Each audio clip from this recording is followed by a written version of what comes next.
मुझे लिखने का बहुत ज़्यादा शौक था। कुछ भी लिखता था तो उसको गलत समझ के फाड़ देता था। तो अचानक एक दिन गैर सियासी तंजीम जिसका नाम चरखा है, वो पुंछ की धरती पर आ पहुंची और उसने आकर हमें कुछ सिखाया।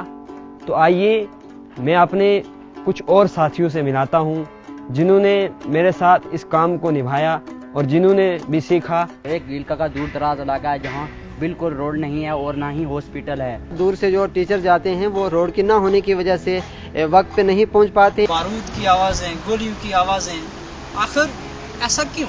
अब गरीब को कैसे उठाना है तो उसको सिर्फ कलम के जरिए से अगर उनके मसाइल को लिख करके उभारेंगे हम। पहले हम अपने बारे में ही सोचते थे और अपनी प्रॉब्लम्स को सॉल्व करने के लिए सोचते थे, लेकिन इस टीम ने बताया कि हमें सोशली भी अवेयर होना चाहिए। हम अपने इलाके के हालात लिख कर जो है ना वो हम इस तंजीम को देंगे कि जितनी भी लोगों की प्रॉब्लम्स हैं इस राइटिंग के थ्रू ही सॉल्व हो सकती हैं और नॉन वायलेंट तरीके से सॉल्व हो सकती हैं।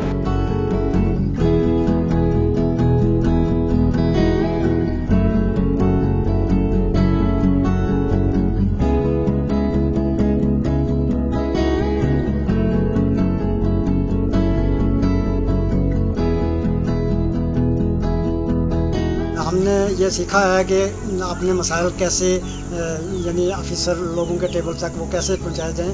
सिर्फ उन्होंने हमें बताया है और हमारी सोच में ये बात अच्छे तरीके से आ चुकी है कि हम लिख करके अपने मसाइल उन तक पहुंचाएं। मैंने अपने चरखा की वर्कशॉप अटेंड की तो उसमें हमें ट्रेनिंग के दौरान ये सिखाया गया था कि कलम के जरिए हमने जो यहाँ की हालात हैं उनको सुधारना है। और उसके बाद जो है हमें लिखने का मौका मिला, जिसकी वजह से हमारे आर्टिकल जो है वो भी वक्तन फक्तन न्यूज़पेपर में पब्लिश होते हैं।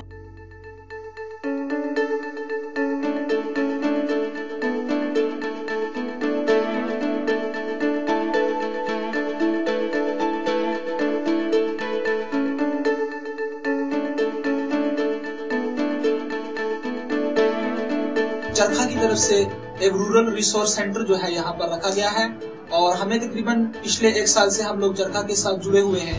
आरएससी का जो अहम मकसद ये था कि एक ऐसी जगह जहाँ पे कुछ सरकार की स्कीमें मुहैया हो और जितने सारे हमारे पार्टिसिपेंट हैं वो वहाँ पे आए और उससे जानकारी लेके अपने अपने इलाका जहाँ तक काम करें।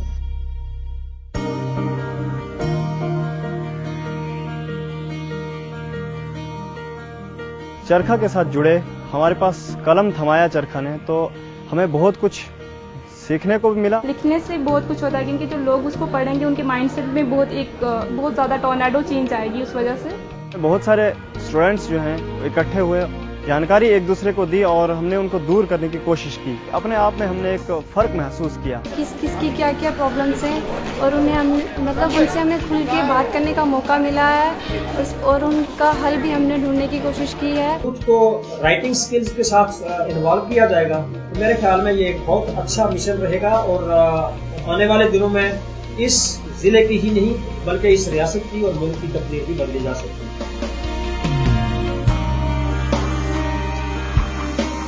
ये मैंने तालीम के मौजू पे लिखा था और ये जम्मू कश्मीर के एक पेपर चट्टान में शाया हुआ था।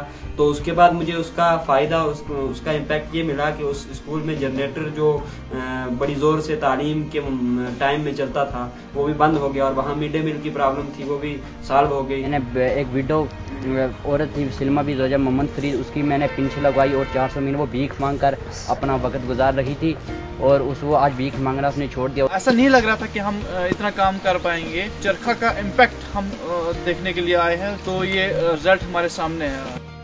गाँव मड़ा में एक पुल जो एक आर्टिकल लिखा गया, उस आर्टिकल के लिखने के बाद में जो है एक पुल जो आज से 10 साल नहीं बना था तो वो 2 महीने में तैयार हो गया, जिससे आवाम की बहुत सी सहूलियात आवाम को मुयस्सर हुई हैं।